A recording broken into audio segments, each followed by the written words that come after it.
R.I.P. to all the real niggas worldwide. All right, welcome to another episode of the Real and Unapologetic Podcast. I'm Unapologetic Reeve, joined with my cousin, your boy, The Real C. All right, in tonight's episode, we want to introduce a new friend, expert on baseball fan safety, Jordan Skopp. Jordan Skopp is a realtor, philanthropist, and lifetime baseball fan from Brooklyn, New York, my hometown. Jordan is leading the fight to enact legislation to eliminate the baseball rule adopted decades ago by courts and a handful of state legislators, which holds the fans injured by high-speed foul balls cannot receive compensation in court, no matter how bad they're hurt, no matter if they die, no matter what. And that's a bit crazy. So we brought Jordan on so he can dive into this, we can dive in this discussion, and he can tell us a lot more about it. So Jordan, please do tell us what's up with that. Hey, thanks for having me on. Really appreciate it. Big baseball fan, very big baseball fan. Found out from 15, 20 years ago from an experience about balls flying out of ballparks in Brooklyn, New York.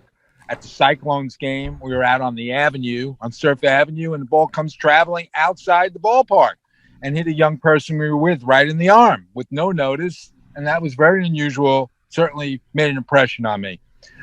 Even somebody I know had been to the game a couple of months ago told me they witnessed the same thing. So apparently in Brooklyn, they haven't really addressed the issue of balls coming outside, raining down on people. Hello. And so wait a minute, this is outside the ballpark? Outside the ballpark. Brooklyn. So this is not even inside the stadium. This is not even inside the ballpark. And hit a young person we were with in the arm and left a mark. So that was certainly a reminder of balls leaving ballparks. 2006, fast forward, I pay a lot of money to go see a playoff game. And the only seat I can get was an expensive seat. And it was in front, or it was like 4 rows from the dugout. At the time, there were no nets at all above the dugouts. But right. For 100 years, there was no nets above the dugouts, not till like 2015, 2016. And I'm sitting there for 3 hours with like celebrities and Jerry Seinfeld. And I'm like, I'm nervous. This isn't fun. This is nerve-wracking. I don't know how season ticket holders or rich people do this all the time, but it ain't for me. And I had never been back to that type of seat since then. And then fast forward to 2019, it really gets on my radar when a little girl from Houston is slammed with a ball by a foul ball past the end of the dugout. And I was like, how can this happen? How could this be where families bring their children to games? And do families have any idea that this occurs? And I believe most of them do not. Most people associate, foul balls with fun and good times and not thinking their families are going to be disrupted forever. Mm-hmm. And in this journey since 2019, I've been in the process of writing a book and collecting data that we can all find. If you go by the state and you Google foul balls, Ohio, foul balls, Texas, you're going to find a whole bunch of articles. So it's not like I had nowhere to start. I started doing research. Right. And people were introducing me to people that were injured by foul balls and hearing stories from the 1970s. And one lady in particular, who's a girl at the time, 14-year-old young lady, she got hit in the eye at Shea Stadium and she lost her eye in 1979. But it has really, really terrible effects on the families that are affected by this because they're upset. They want an apology. They want some medical bills paid for. They usually left feeling bitter because they don't get any of the bills or the apologies paid for, and it really goes from generation to generation because this particular lady, Jenny, who was a mom later on, didn't want her child playing baseball and was relieved that the boy chose not to play baseball because it's passed down. It's passed down, the effects, the psychological effects. Baseball knows this, and I've been accusing baseball and saying they're no better than big tobacco. So when big tobacco was marketing and targeting us as smokers when I was growing up Yeah, and I getting away remember. with it. They knew the risks. People inside the offices of tobacco knew certain things. They probably told their own families what the real risks were. And we saw maybe a little bit of a warning label on the side. With baseball, they know the risks.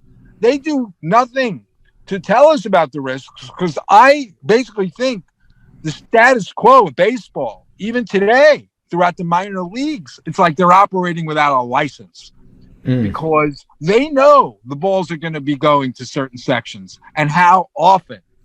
And there's studies that say how many people are injured. So if whether one person or 1,000 persons have been injured over 40 years, baseball has prior knowledge to this. So they are just as bad as big tobacco because they should have come clean like in 1970 when Alan Fish, 14-year-old young man, died at Dodger Stadium.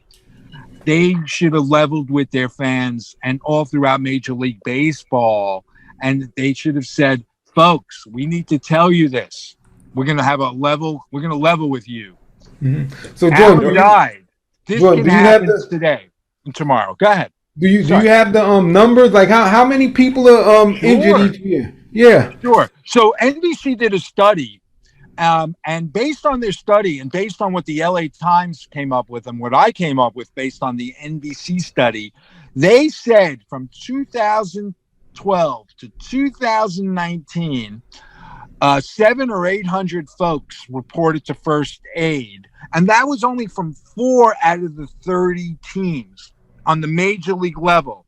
So we did some math and we added up the other 26 teams. If it was the same, like 175 per team, we're talking 4,000 or 5,000 people that reported to first aid at 30 major league ballparks.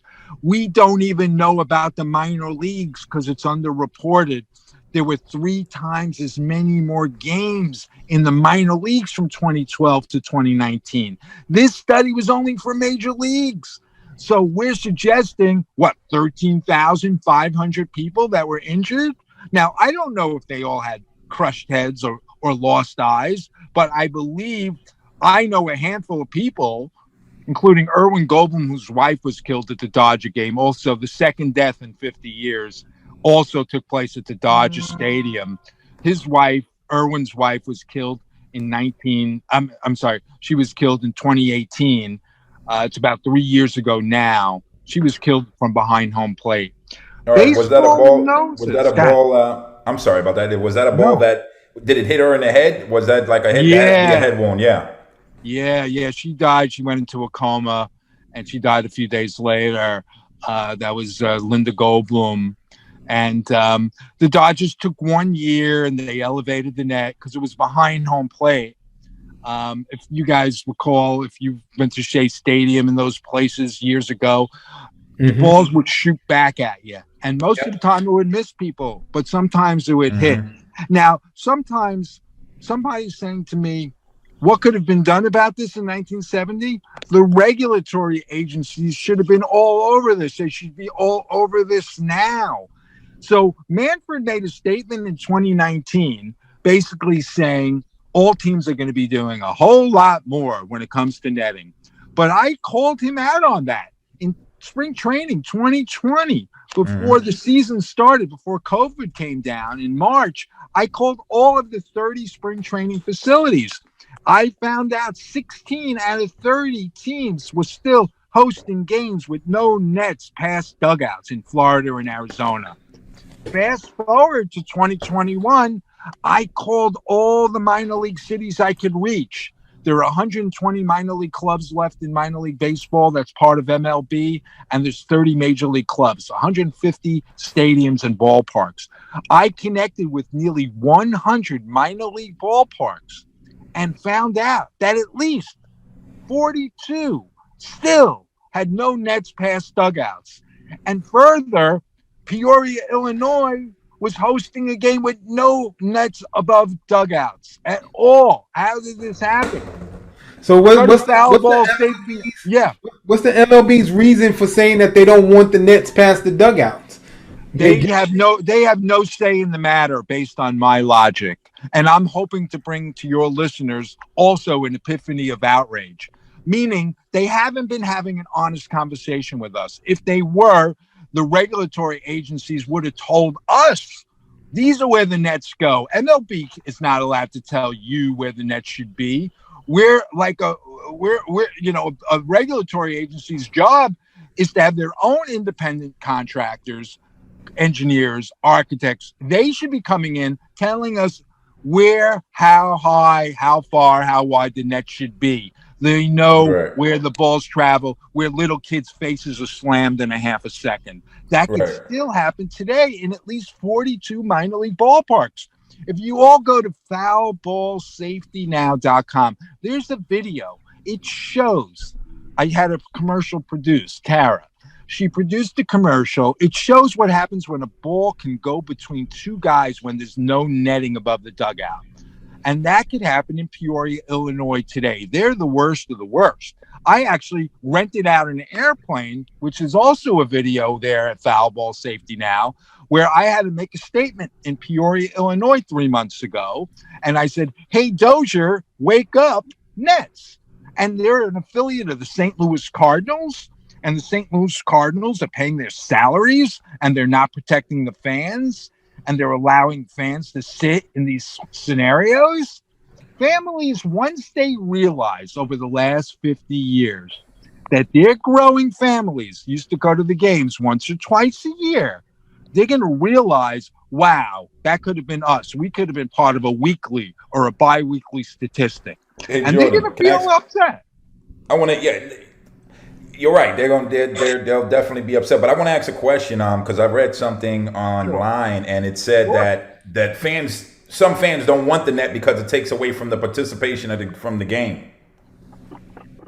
Yes, and if baseball was having an honest discussion with us, they would say we don't have a choice in the matter. Sort of like seatbelts came in the 1970s. Right. Parents did not have the discretion to let their kids roll around the back anymore.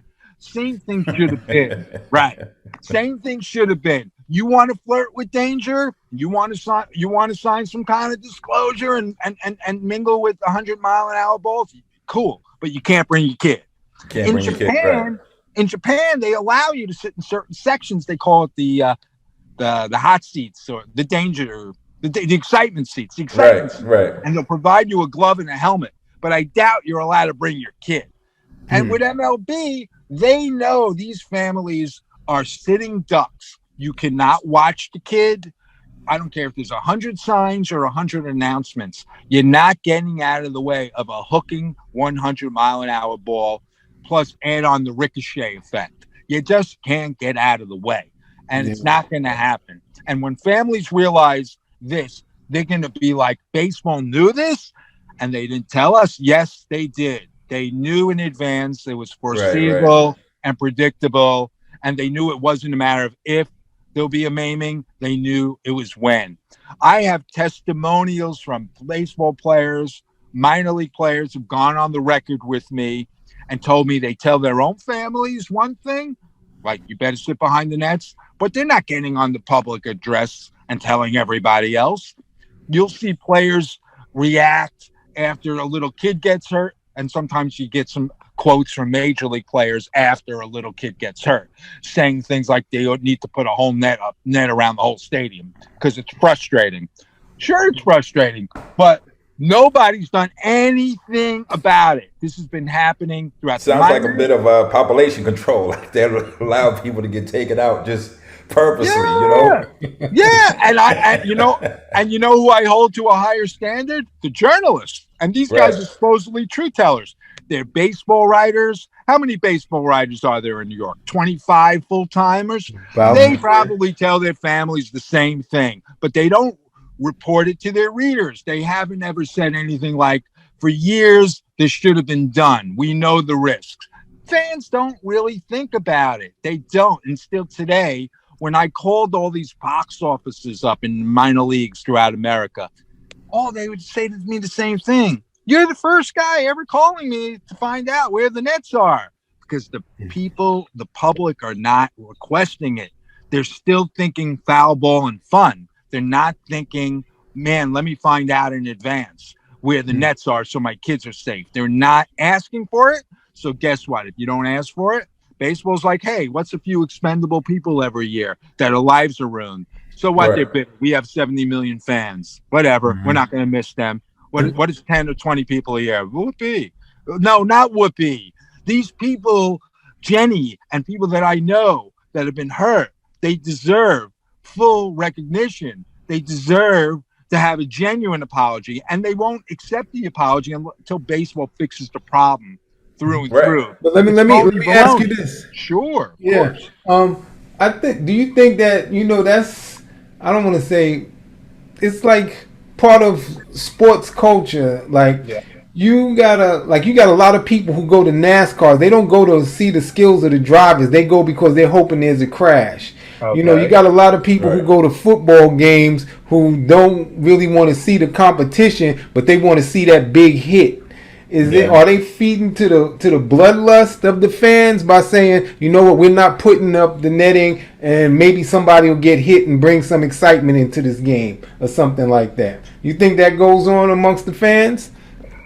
Well, I think most folks on the surface are against it because they just don't know the real risks. Mm-hmm. ESPN did a survey and they said 78% of the fans are in favor of nets. But I beg to differ, even though it's on my website, and I'm glad that they're saying that in that one particular study. Mhm. ESPN also did a 5-minute, very good production, which they probably spent $100,000 on putting together. And yeah, it was great. There was 750,000 views, 4,300 comments. But what happened to it? Once it's not promoted anymore, it falls away. There are no comments on it in the last few months, or at least when I got my hands on it a few months ago, I started spending money on social media to promote it because it's in line with what I'm trying to do. But from the 4,300 comments, it's like only 20% of those comments are in favor of nets. 80% of them are still blaming the fan and telling us we need to pay attention or get off your phone or watch your kid. And Now, that was going to be my next yeah, question. yeah, Since you're pretty familiar with all the statistics, yeah. has there been a increase in injuries that coincide with the rise of the cell phone? Well, listen, I think any agency would say if they knew the bricks were loose in a building, they would still tell you not to use your phone, but they wouldn't allow the cement on order. To not, if the cement on order hasn't arrived yet and the bricks are still coming down from time to time, nobody's walking down the street, right? So the cell phone is just a cop out and telling people to pay attention. When management says get off your phone or watch your kids, at the same time, they know the secrets. And MLB headquarters, when Manfred took the keys from Selig from one commissioner to the next, Selig said to Manfred, and who's a bright lawyer, he said to Manfred, "You make sure that that door stays shut. We need to keep those secrets secret." And those secrets are the bottom line, guys. Phone, no phone. Blind, not blind. Staring without blinking, blinking. You're not getting out of the way of a 100-mile-an-hour ball. You have no reason there to begin with. You have no reason to be there to begin with. We're not about percentages. We're about prevention, right? And if there was any chance of a brick coming down in that 3-hour period, you're not walking down the street.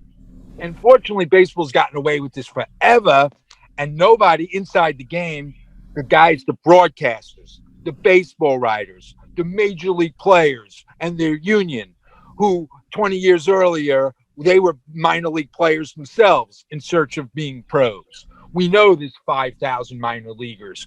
We know there's only 600 or 700 baseball jobs. We know most of those minor leaguers are not going to make the final cut. But what does the major leagues need? They need the rest of those minor leaguers to nurture the prizes, right? The guys that get the $100,000 bonus. You need a team of players to nurture the good guys. But they don't care about the minds, the psychological effects on these minor leaguers who are compromised, who bear the burden knowing they could be the next one to do the maiming. Minor leaguers know this. They tell their own mom and dad, "Mom, Dad, you better not sit out in the open." But they don't get on the public address and tell everybody else. So That's a double standard. And I blame the major league players and their union for not finally getting it done and protecting those fans in America at those 120 minor league cities. Get it done. Get it done. Yeah, Jordan. Independent I think, netting council. Sorry. Yeah, no. You're good. You're on the money.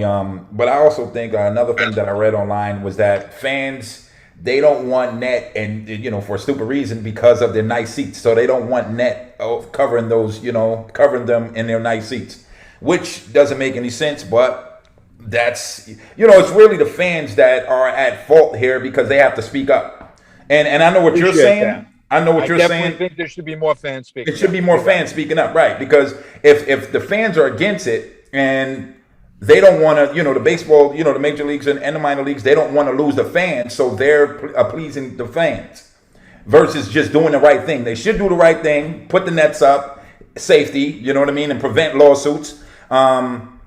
But they say, all right, the fans don't want it, then they're not going to do, they're not going to do it. So the fans are not demanding it. But once they get educated, they'll be like, we should have been known this 50 years ago. How dare you allow me to bring my 4- and 6-year-old twice a year? I mean, it's How dangerous. dare you?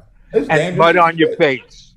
And that's more or less it. So, yes, there's a lot of work to be done. Those 4,300 comments, 80% of them are like negative on the segment. ESPN did a good job for a moment. They did some good journalism, but they're not hosting a town hall meeting. They're not promoting the video. I'm hosting a town hall meeting. Erwin Goldbloom, whose wife was killed, he's been to 6 or 7 of my town hall meetings this year, and there's been media involved, and he's been a good spokesman. And his wife was killed at the Dodger game. I only have a handful of stories, but I know there's hundreds, if not thousands, that haven't found foulballsafetynow.com. And before baseball holds any fantasy, like this Field of Dreams game from a couple of weeks ago in Iowa, I want the citizens of Iowa to know that all these folks that I'm in touch with, they need to be welcomed back before more fantasies come. I don't want no Hall of Fame for baseball players. When I first started this campaign, it only took me a week or two to write right away. No Hall of Fame for the baseball writers. But now no Hall of Fame for nobody. Nobody deserves to be celebrated when they have advanced knowledge of children being maimed. Are you kidding me? That's it. And we need to start a new leaf. And all those souls that I know need to be welcomed back to the game before we could really ever have integrity in baseball. There's never been integrity in baseball, guys. I'm sorry. No, I get where you're coming from. Let me answer your question. Out of any of the lawsuits, have anybody won of any of the lawsuits that were made against the baseball teams? Yeah, I'm glad you brought that up. Yeah. So usually there's a recent case that just happened in June, but just to give you a little history. Most people that have been injured, they go to their lawyer's office. The lawyer says you have no case, so they leave their lawyer's office. Sometimes they make it to the first round of the court proceedings. The judge will say, sorry, it's the baseball rule. You should have known better. Then sometimes it'll go a little further into the proceedings, and that's when baseball gets nervous because the judge will say, let's see what was behind the door at MLB. Let's see what kind of secrets you've been keeping secret. That's when baseball gets nervous. They don't want the world to see those secrets. Right. So that's when baseball makes a settlement because they know there's a case that's getting some momentum. So basically they settle a lot. So they settle and they just keep it under wraps. Most cases don't even get to settlement. Right. The case is thrown out. But I do have an update from 2021 that I'm going to share with you. And there's also a case where I found out just yesterday, the day before, there was one particular case that might have gone all the way to the jury. And the guy got like $67,500, but that I need to look into a little bit further. So I don't really want to comment on that, but I will comment on this. Everyone, please look up Eddie Rybarski, Illinois. There's a case. There's a judgment. The judge is allowing the case to proceed. The plaintiff, the victim, and their lawyer sued on. It's called willful and want on, spelled out willful and want on. I think it's pronounced willful and wanton, which implies, which I'm saying, and I'm trying to say it as loud as I can, it's implying that baseball knew their nets had not gone far enough. So you can't The judge is saying no piecemeal. That doesn't work. Your nets should have been further down or higher up. So that's what this is implying, and I'm very excited about that. This guy's case may continue, which is very good. These things take a long time. But that was from June of 2021. Eddie Rybarski got smashed in the face at White Sox ballpark in 2018. And now here we are in June of 2021. Judge Kathleen Flanagan. I could even be right on that name, I'm guessing, guys, or Sullivan. I'm sorry. Okay. But check it out. Eddie Rybarski, R-Y Barsky, B-A-R-S-K-I. The Eddie Rybarski lawsuit is continuing on the willful, wanton suggestion from the judge. And I'm very excited about that. And that may have a ripple effect. And I'm going to do what I can to put this article, once I get the whole ruling, so I could have a link to it. It's going to go up on my website shortly. So you'll be able to read all the language to it. But it's on the guy's website, the lawyer with the case. Okay. You'll see it. Very, very good progress. So good question. Thank you for asking. Now, Jordan, now let's make believe you found a magic lamp and there was a genie in it and he granted you one wish. What exactly would you want to wish for regarding this with this baseball safety? What exactly would you want Major League Baseball to do? And you know what? What would you want the fans to do also? Sure. So once I believe I will continue till this happens.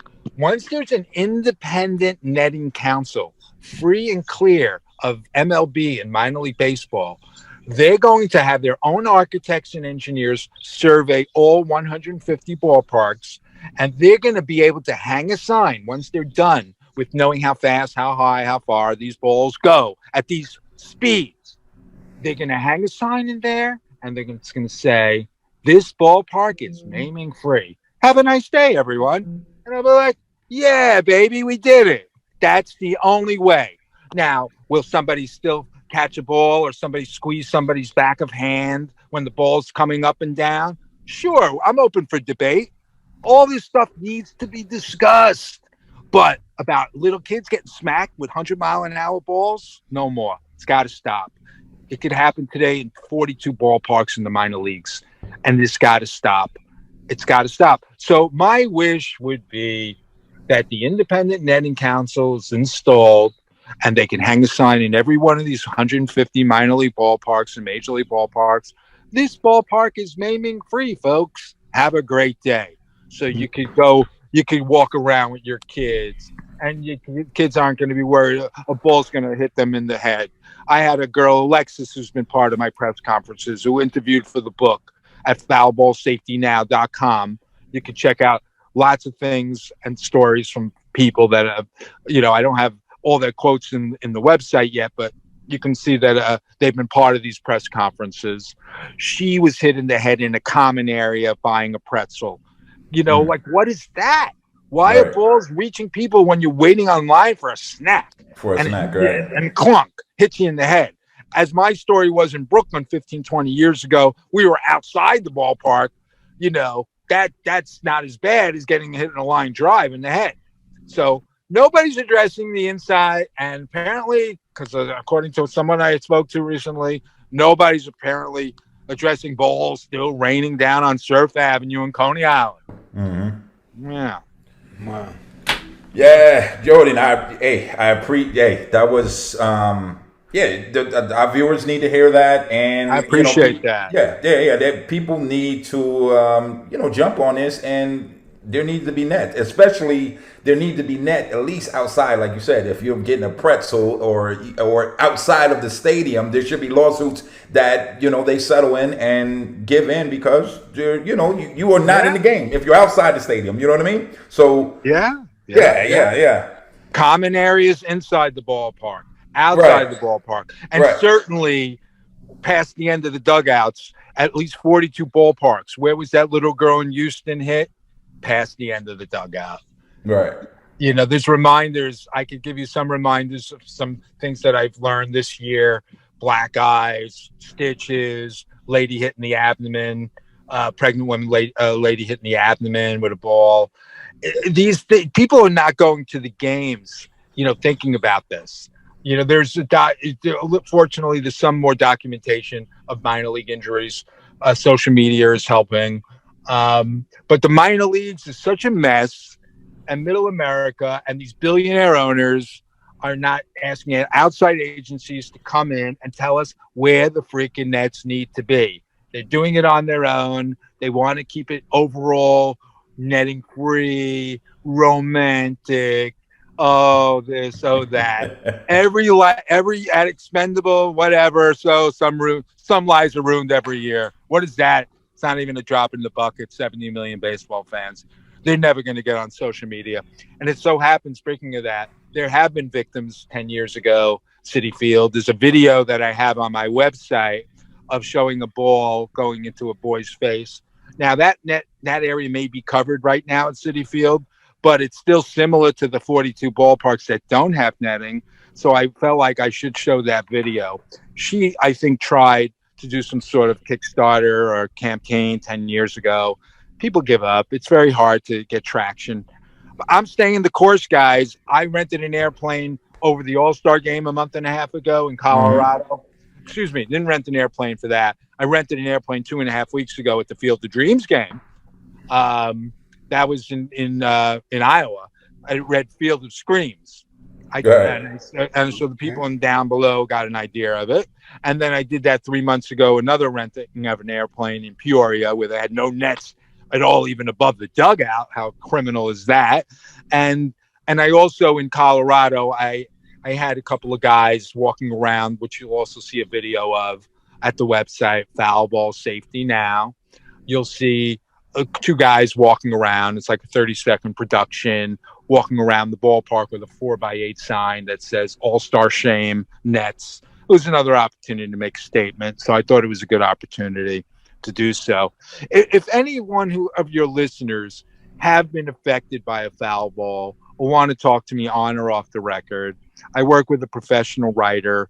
We can talk first one-on-one. You could be quoted for the book. You could share your story, because there's so many stories that still haven't found the foul ball. When is the book coming out?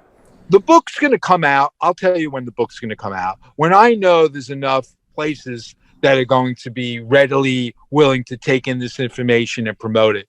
I don't have a publisher, so I lack in distribution that way. I have no problem doing self-promoting and doing self-publishing. It may even come out as an ebook. I don't know. I'm hoping that somebody who's very good at editing, who can help me tell the story the way it needs to be told. We're not short on all the ingredients, if you know what I mean. They may just say, hey, take the ingredients you have here and tell it this way. Because both my writer and I, we're both not book people. But we'll listen. We'll listen to anyone in your community or anyone else who's curious. We have great quotes from victims. We have 2 ESPN announcers that went on the record with us. And one-on-one, as much as I'm down on the broadcasters and the baseball writers and the baseball players, I think when you talk to people one-on-one, the double standard comes right out. Meaning they'll tell you within a minute or two. They tell their own families to sit in certain sections, but their their listeners or their viewers have no idea. We never heard a broadcaster ever say with his partner, they never had a conversation about, oh, if that guy gets hit with a ball, his medical is not even covered. You're right, Joe. You never hear them talk about that. Right. And the producers And I don't think they're ever going to do that. No, they don't want to get people nervous at home. Right. And that little microprint. Imagine if that little microprint that we've always been seeing on the back of the ticket that nobody really ever paid much mind to. And now you even have to look further on the e-ticket. So baseball protects theirs, you know why. But imagine if they put that up on the scoreboard before the game. All of a sudden, families would be thinking about it. And they would be saying things like, why are we sitting here? And the informed families would be. Well, Jordan, they don't want to lose fans and they don't want to lose money. That's what it boils down to. Yeah. They don't want to have this honest conversation. Sometimes you should have had this conversation 50 years ago. Yeah. So you've heard the expression "mud on your face." Baseball is going to be exposed that they have crusted mud on their faces, and that's my term. Go ahead and use it. But that applies here. crusted mud on all of your faces, because once the fans get more about this, they're all going to have the epiphany of outrage. They're going to feel like they were used and they were duped. And I think they'll say things like, yeah, we found out about this. And in essence, we were having good times under false pretenses. You can't have a genuine good time if you know you're going to be part of a weekly or bi-weekly statistic. There's no way a family would roll back the clock and say, whoa, well, luckily we didn't get hurt. No, I don't think so. I think it'd be like, how dare you allow our children to be part of your regular statistic? You knew this. And except for the ones that sit up in the bleachers and the nosebleed seats that drink a bunch of beers. They don't give a shit. You know what I mean? Yeah. I mean, listen, I believe that we can all have a call to action. I would ask your listeners if they have just 2 petitions, simple ask, it doesn't cost anything. One is to repeal the baseball rule and let's get it to those politicians. And the other one is just to extend the nets, and anyone who'd be willing to take this, the politicians, the commissioner's office, at least to get some non-baseball media to report about this. Fortunately, at foulballsafetynow.com, you'll see a lot of articles I spent a lot of money over 6 or 8 months to get publicity, and we did. We got LA Times, we got People Magazine, we got LA Daily News, got Boston Globe. A lot of things you'll see, but those are non-baseball writers. How many baseball writers are at games who are also journalists? They could have told us the whole story, but they chose not to. And even these articles are not telling the full story. It's only giving you a little clue. It's giving you the website. People still are not getting the epiphany of outrage. So it's going to take shows like yours. It's going to take somebody who's got some more money than I do, maybe one of your listeners who wants to chip in with me and make some more statements and rent out some more airplanes so we can tow some banners. I'm all ears. And now, hey Jordan, do you have a petition that our listeners could sign on your website? Yes. As I was saying, there are 2 petitions on the website. One is to repeal the baseball rule, and one is just to get nets. I believe all that will happen simultaneously once we get judges and politicians to get this through, to finally get this thing happening. But we need people pressure, and anyone who can sign is a wonderful ask. I appreciate that. So thank you. Yeah. All right, Jordan. Now, Jordan, you know what? Your efforts have gone far.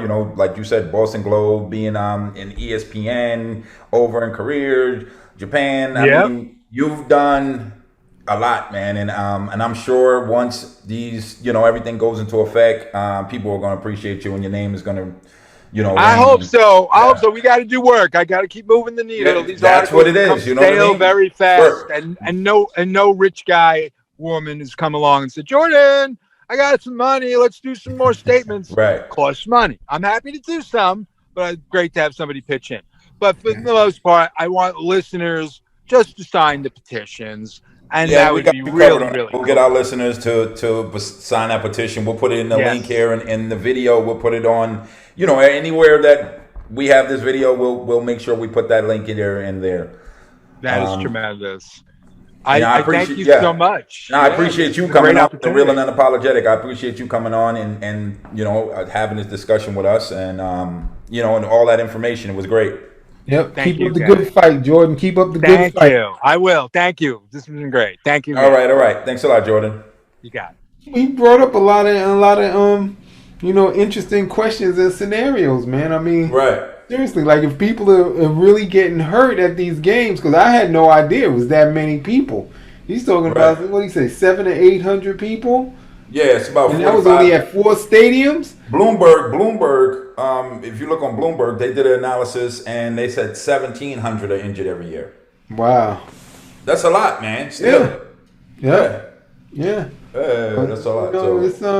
But comparing it to, with big tobacco. Right. Is this the same situation? The biggest thing, the cigarette companies knew that their product was killing people and giving people cancer.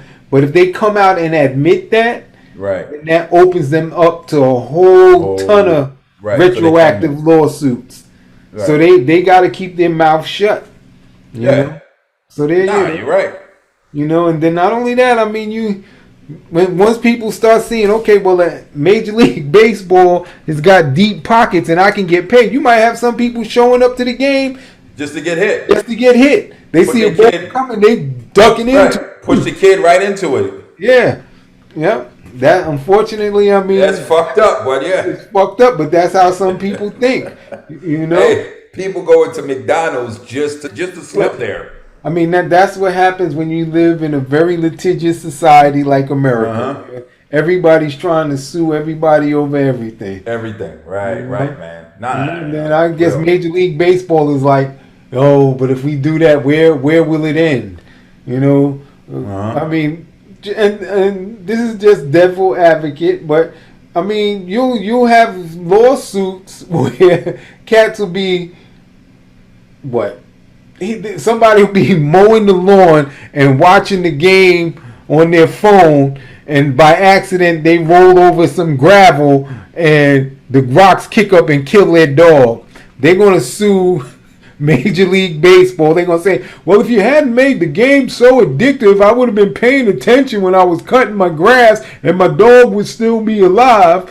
Yeah, that's how this society is. Yeah, that's just bloodsuckers. Yeah. But like I said, I didn't know that was a lot of information, man. I didn't know that. That's when you dig into anything. Yeah, you find out a lot. You know what I mean? You find out. I mean, and he did his work. He did his due diligence and did his work, and very informative, like I said.